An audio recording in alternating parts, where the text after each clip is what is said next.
مشاهدي قناة ماذا لو، نرجو دعمنا بالاشتراك وتفعيل زر الجرس ليصلكم كل جديد.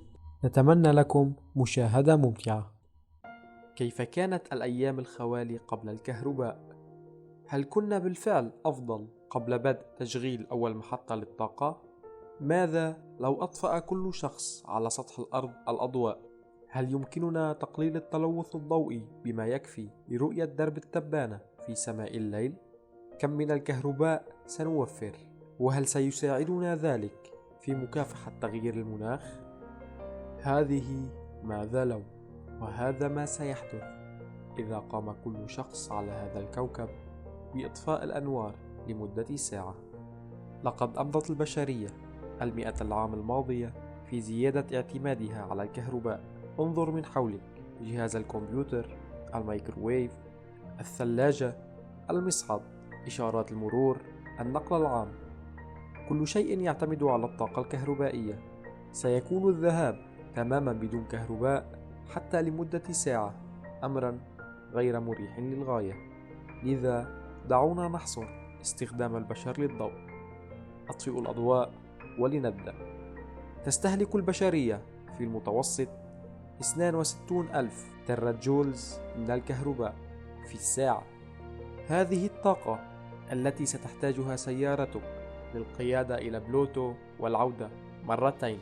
يذهب خمس كل هذه الطاقة نحو الإضاءة. هذه كمية كبيرة من الطاقة، وإنتاجها يعني انسكاب الكثير من ثاني أكسيد الكربون في الغلاف الجوي.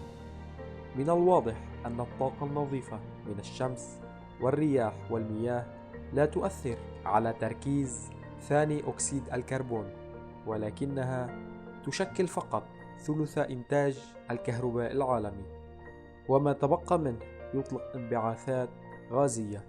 التفكير هنا: إذا أعطينا محطات الطاقة لدينا استراحة لمدة ساعة، سنعمل على تقليل انبعاثات ثاني أكسيد الكربون بشكل كبير على المستوى العالمي. يا لها من طريقة سهلة لمحاربة تغيير المناخ معا. تبين أنه معقد إلى حد ما إذا تم قطع هذه الساعة الأرضية في جميع أنحاء العالم ليلا، فإن الحصول على ضوء ببعض الشموع المريحة ليس هو أفضل فكرة. إنها ليست فقط أقل كفاءة ب100 مرة من المصباح الكهربائي، ولكن خمن ماذا؟ إنه ينبعث منها أيضا ثاني أكسيد الكربون. من الناحية النظرية يمكنك تحقيق النتيجة باستخدام شمعة واحدة فقط لمصباح كهربائي قمت بإيقافه، ولكن إذا أضأت ضعف هذه الشموع فستصدر بالفعل المزيد من ثاني أكسيد الكربون، هذا خلال ساعة الإطفاء. ولكن بعد ذلك سيعيد الجميع إضاءة أضواءهم. بالنسبة لمحطات الطاقة، فإن هذه الزيادة المفاجئة في الطلب تعني تشغيل المزيد من المولدات. نتيجة لذلك سوف ينبعث منهم المزيد من ثاني أكسيد الكربون، وتبدأ هذه النفايات الكربونية الإضافية في حبس المزيد من الحرارة في الغلاف الجوي السفلي، مما قد يؤدي إلى تسريع تغيير المناخ. وهذا إذا كانت محطات الطاقة قادرة على التعامل مع مثل هذه الزيادة السريعة في الطلب. في سيناريو الحالة الأسوأ ستحتاجون إلى إجراء حالة طوارئ، فسيغلقون ونترك بلا كهرباء لأيام. وعندما يحدث ذلك ستستمتع على الأقل بإطلالة على درب التبانة في الليل. هذه وجهة نظر مفادها أن التلوث الضوئي يمنع ثلث سكان العالم من الرؤية.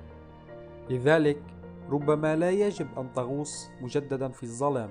هنالك طرق أفضل لمكافحة تغيير المناخ من إطفاء جميع المصابيح في نفس الوقت.